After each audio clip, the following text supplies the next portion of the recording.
اسلام کے بنیادی طور پر دو فرقہ سنی اور شیعہ کے ہیں، لیکن وقت کے ساتھ ساتھ یہ دونوں فرقہ مزید کئی فرقوں میں نظریاتی طور پر تقسیم ہوئے۔ اسی طرح سنی فرقہ مزید چار فرقی گروپوں یعنی حنفیہ، مالکیہ، شافعیہ اور حنبلیہ میں تقسیم ہوا۔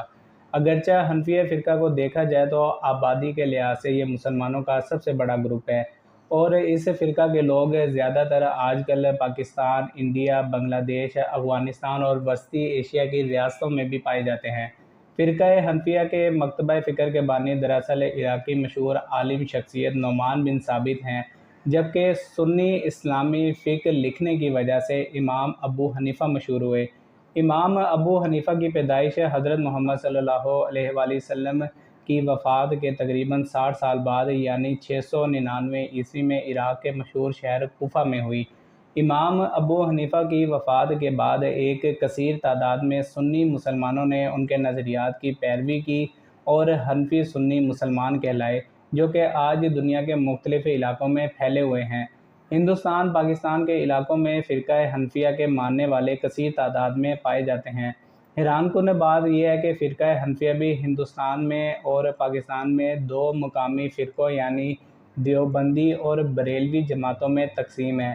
ان دونوں گروپوں کے عالم بعض اوقات اس حد تک آگے چلے جاتے ہیں کہ اپنے ہی فرقہ حنفیہ کے ماننے والے لیکن دوسرے مقامی گروپ سے تعلق رکھنے والے کو دائرہ اسلام تک سے خارج قرار دے دیتے ہیں۔ آج کی اس ویڈیو میں ہم فرقہ حنفیہ کے ذیلی گروپ بریلوی جماعت کی تاریخ، قیام اور نظریات کے بارے میں بات کرنے والے ہیں۔ دوستو، جب اسلام دنیا کے مختلف ممالک میں پھیلنا شروع ہوا تو نظریاتی طور پر علماء میں بھی اختلاف سامنے آنے لگا۔ ایسی ہی کچھ صورتحال برصغیر میں بھی موجود تھی۔ برصغیر میں صوفیزم، سنی، حنفی، شیعہ، اہل حدیث، آغا خانی، بوہرہ، مہدویہ اور دوسرے فرقوں نے بھی اپنا اثر و رسوخ پھیلایا ہوا تھا۔ 1857 کی جنگ آزادی سے پہلے برصغیر میں سنی مسلمان زیادہ تر فرقہ حنفیہ کے ماننے والے تھے، اور ان کے اہل حدیث، شیعہ اور دوسرے فرقوں سے بھی نظریاتی اختلاف رہتا تھا، لیکن بعد میں اس گروپ کے علماء کا بھی آپسی نظریاتی اختلاف سامنے آنے لگا۔ حنفی مسلک میں ایک ایسا گروپ تھا جن کے نظریات اللہ تعالیٰ، حضرت محمد صلی اللہ علیہ وآلہ وسلم، صحابہ کرام اور اہل بیت اور اولیاء یا پیروں کی تعظیم کے متعلق طریقہ اور ان کے بارے میں نظریات دوسرے فرقوں سے مختلف تھے۔ ان کے چیدہ نظریات کچھ یہ تھے۔ ان کا ماننا تھا کہ حضور اکرم صلی اللہ علیہ وآلہ وسلم اور اولیاء یا پیروں کی زندگی میں اور حتیٰ کہ ان کی وفات کے بعد بھی ان کے پاس طاقت اور علم ہوتا ہے کہ وہ اپنے چاہنے والوں کی مدد کر سکیں۔ متبرک شخصیات جیسا کہ پیران کرام اپنے مریدوں کی اللہ تعالیٰ سے شفاعت کروا سکتے ہیں۔ فوت ہونے والے لوگوں کے گناہوں کی شفاعت خیرات اور قرآن پاک پڑھ کر کی جا سکتی ہے، جسے عرف عام میں ایصال ثواب کہا جاتا ہے، یعنی مرنے والے کو بعد میں ثواب ایصال کرنا۔ حضور پاک صلی اللہ علیہ وآلہ وسلم کا ولادت کا دن عید میلاد النبی کہا جاتا ہے، بہت ہی دھوم دھام سے منانا چاہیے۔ وصال کے بعد حضور اکرم صلی اللہ علیہ وآلہ وسلم ایک ہی وقت میں کئی جگہ پر پہنچ سکتے ہیں یا موجود ہو سکتے ہیں، جسے حاضر ناظر کا عقیدے کا نام دیا گیا۔ حضور اکرم صلی اللہ علیہ وآلہ وسلم ہیں تو بشر، لیکن اللہ تعالیٰ نے انہیں نور سے پیدا فرمایا۔ اللہ کے نیک بندے یعنی کہ پیر اپنی قبروں میں زندہ ہوتے ہیں، وہ وفات کے بعد بھی اپنے مریدوں کی مدد کرتے ہیں، اور مرید ان کی وفات کے بعد ان کی وفات کے دن کو ہر سال عرس کے طور پر مناتے ہیں۔ فوت شدہ شخص کا تیسرا یعنی کہ تیجا کی رسم خیرات کرنا، ساتواں کرنا یعنی مرنے والے کے مرنے کے بعد اگلی ہر ساتویں کو خیرات کرنا، 40واں کرنا جسے جب 40 دن پورے ہو جائیں تو ایک دفعہ پھر مرنے والے کے لیے خیرات کرنا، اس کے بعد ہر سال مرنے والے کی برسی کرنا۔ یہ وہ پریکٹسز اور خیالات ہیں جو کہ ہندوستان کے ایک حنفی گروپ اور اس کے ماننے والوں میں پائے جاتے تھے، جبکہ دوسرے مسلمان فرقے بشمول ان کے اپنے حنفی گروپ کے علماء بھی اس طرح کے عقائد اور خیالات کی سختی سے تردید کرتے تھے اور ان پریکٹسز کو بدعت اور کچھ عقائد کو شرک کہنے لگے۔ بیان کیے گئے عقائد کی سپورٹ میں سب سے پہلے جس عالم کا نام برصغیر میں ملتا ہے وہ مولانا فضل حق خیر آبادی ہیں، جو کہ 1857 کو خیر آباد انڈیا میں پیدا ہوئے۔ انہوں نے ان عقائد کے دفاع اور فروغ کے بارے میں متعدد کتابیں بھی لکھیں۔ مولانا خیر آبادی نے بعد میں 1857 کی جنگ آزادی میں انگریز حکومت کے خلاف بڑھ چڑھ کر حصہ لیا۔ جس کے جرم کی پاداش میں انہیں انڈومان کے جزیرے جو کہ کالا پانی کے نام سے مشہور ہے میں گرفتار کر کے لے جایا گیا، اور 12 فروری 1861 کو انگریز نے انہیں وہیں پھانسی دے دی۔ تاہم بہت سے حنفی فقہ کے ایسے عالم بھی تھے جو کہ ان نظریات کے مخالف تھے اور ایسی سوچ اور پریکٹسز کی مخالفت کرتے تھے۔ ان میں بھارت کی شمالی ریاست اتر پردیش کے شہر سہارنپور کے ایک قصبہ دیوبند کے رہنے والے عالم قابل ذکر تھے۔ دیوبند شہر کے عالموں نے 1861 میں اپنا ایک مدرسہ دارالعلوم دیوبند کے نام سے بنایا اور ان نظریات کی مخالفت میں کتابیں بھی لکھی۔ اس پر بھارت کی شمالی ریاست اتر پردیش کے ایک اور شہر دیوبند سے 250 کلومیٹر دور بریلی شہر میں ایک اور حنفی سنی عالم مولانا احمد رضا خان نے دیوبند شہر کے حنفی سنی عالموں کے نظریات کی سختی سے مخالفت کی۔ اپنے ان فتووں کو احمد رضا نے حسام الحرمین نامی کتاب کا نام دیا۔ انہوں نے ان فتووں پر درجن بھر سے مقامی علماء کے ساتھ ساتھ خانہ کعبہ کے 35 علماء کرام سے بھی فتویٰ لیا۔ ان کی یہ کتاب پاکستان کے دینی مسلک میں بہت ڈیٹیل سے لکھی جاتی ہے۔ اس کے جواب میں دیوبند کے حنفی عالموں نے بھی ایک کتاب المہند لکھی جس میں انہوں نے نہ صرف اپنے نظریات کا دفاع کیا بلکہ بریلی شہر کے حنفی عالم کے ایسے عقائد رکھنے کی وجہ سے انہیں دائرہ اسلام تک سے خارج قرار دے دیا۔ اپنے علم اور فکر کے درپے اثر کو بڑھانے کے لیے بریلی کے عالم اور ان کے رفقا کار نے بریلی میں 1904 میں اپنا ایک مدرسہ منظر الاسلام کے نام سے بنایا۔ دیوبند کے بریلی کے حنفی عالموں کے اس نظریاتی تقسیم میں مقامی حنفی سنی لوگ بھی نظریاتی طور پر دو گروپوں میں تقسیم ہونے لگے۔ جو حنفی لوگ دیوبند شہر کے دارالعلوم مدرسہ کے عالموں کے نظریات کی پیروی کر رہے تھے وہ دیوبند قصبے کے نام کی نسبت سے دیوبندی جماعت، دیوبندی فرقہ یا دیوبندی مسلک کہلانا شروع ہو گئے، اور جو لوگ بریلی شہر کے حنفی عالموں یعنی احمد رضا خان اور اس کے ساتھی علماء کی پیروی کرنے لگے وہ بریلی شہر کے نام کی نسبت سے بریلوی جماعت، بریلی مسلک یا بریلوی فرقہ کہلانے لگے۔ بریلوی نظریہ کو باقاعدہ جماعت دینے میں مولانا احمد رضا خان کا بہت اہم کردار ہے۔ احمد رضا خان 1856 میں بھارت کی شمالی ریاست اتر پردیش کے شہر بریلی میں پیدا ہوئے۔ نسل کے اعتبار سے وہ پٹھان قبیلے بریچ سے تعلق رکھتے تھے۔ ان کے آباء و اجداد افغانستان کے علاقے قندھار سے ہجرت کر کے ہندوستان پہنچے تھے۔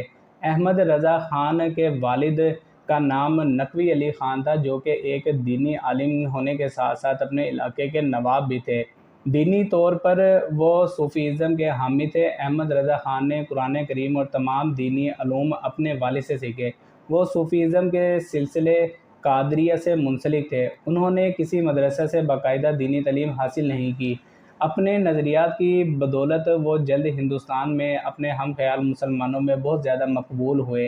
ان کے حامی زیادہ تر برصغیر کے پیر گدی نشین اور ان پیروں اور گدی نشینوں کے مریدین شامل تھے۔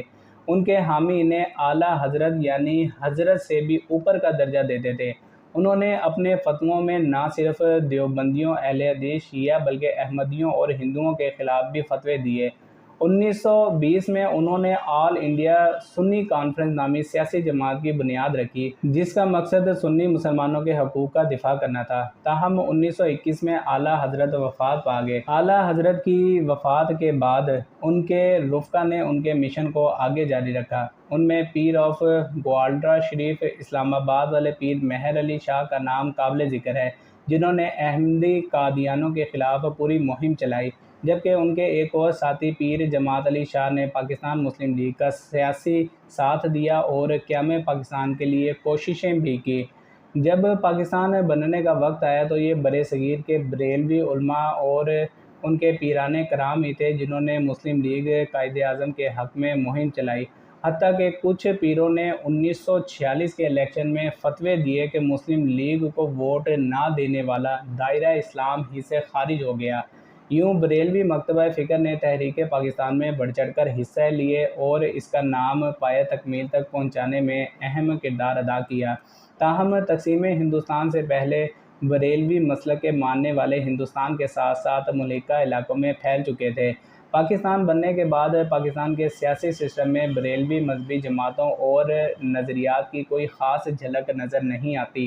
تاہم بریلوی مسلک کے ماننے والے، جن میں اکثریت پیروں، گدی نشینوں اور ان کے رشتہ داروں کی تھی، وہ مختلف روایتی سیاسی جماعتوں میں ضرور نظر آئے۔ اگر بریلوی مذہبی جماعت کی بات کی جائے تو احمد رضا خان کی قائم کی گئی آل انڈیا سنی کانفرنس کے لیڈران نے 1948 میں جمعیت علماء پاکستان کے نام سے اپنی مذہبی سیاسی پارٹی بنائی۔ اس جماعت کے سربراہ علامہ احمد شاہ نورانی تھے، جو ایک مشہور سنی بریلوی عالم ہونے کے ساتھ ساتھ قومی سیاسی میدان میں بھی بہت زیادہ ایکٹیو نظر آئے۔ 1980 کی دہائی میں ڈاکٹر طاہر القادری کی جماعت منہاج القرآن اور کراچی کی دعوت اسلامی جماعت نے بریلوی نقطہ نظر کو مزید بوسٹ دی۔ 1980 کی دہائی میں جب افغانستان کشمیر میں جہاد جاری تھا تو اس جہاد میں بریلوی جماعت نے تو کوئی خاص حصہ نہیں لیا، لیکن بریلویوں نے انفرادی طور پر دوسرے مسلک کی جماعتوں یعنی اہل حدیث اور دیوبندیوں کے ساتھ مل کر اس میں حصہ لیا۔ 1990 کی دہائی میں بریلویوں کی ایک جماعت سنی تحریک نے فرقہ واریت کی جنگ میں کراچی میں ضرور حصہ لیا۔ اس جماعت کے سربراہ کراچی کے سلیم قادری تھے، جن کا خاندان انڈیا سے ہجرت کر کے آیا تھا۔ قادری پہلے دعوت اسلامی کا ایک ایکٹیو رکن تھے۔ 2010 کے بعد ایک اور بریلوی جماعت تحریک لبیک نے توہین مذہب کے معاملے پر علامہ خادم رضوی کی سربراہی میں ایک دفعہ پھر بریلوی لوگوں کو نہ صرف بریلویت کے نقطہ نظر پر اکٹھا کیا بلکہ سیاسی طور پر بریلویوں کی علیحدہ سیاسی شناخت دینے کی بھی کوششیں کی، لیکن اس عمل کے دوران بریلوی، جو کہ عام طور پر پرامن سمجھے جاتے تھے، معاشرے میں پرتشدد نظر آنے شروع ہو گئے۔ ایک اندازے کے مطابق پاکستان کی مسلمان آبادی کا 50% سے زیادہ بریلوی عقیدہ کے ماننے والوں پر مشتمل ہے۔ اسی طرح کی کچھ صورتحال انڈیا، بنگلہ دیش میں بھی ہے۔ دوستو، ایک اندازے کے مطابق پاکستان کی مسلمان آبادی کا 50% سے زیادہ بریلوی عقیدے کے ماننے والوں پر مشتمل ہے۔ اسی طرح کی کچھ صورتحال انڈیا اور بنگلہ دیش میں بھی ہے۔ دوستو، اگر آپ مزید بریلوی مسئلہ کے بارے میں جاننا چاہتے ہیں تو کمنٹ باکس میں میری رہنمائی ضرور فرمائیں۔ میرا مقصد آپ تک صحیح معلومات پہنچانا ہے۔ اگر میری کوئی بات آپ پر گراں گزرے تو میں اس کے لیے معذرت خواہ ہوں۔ اگر آپ کو ویڈیو پسند آئی ہے تو دوستو ویڈیو کو لائک ضرور کریں اور اپنے دوستوں کے ساتھ شیئر ضرور کریں۔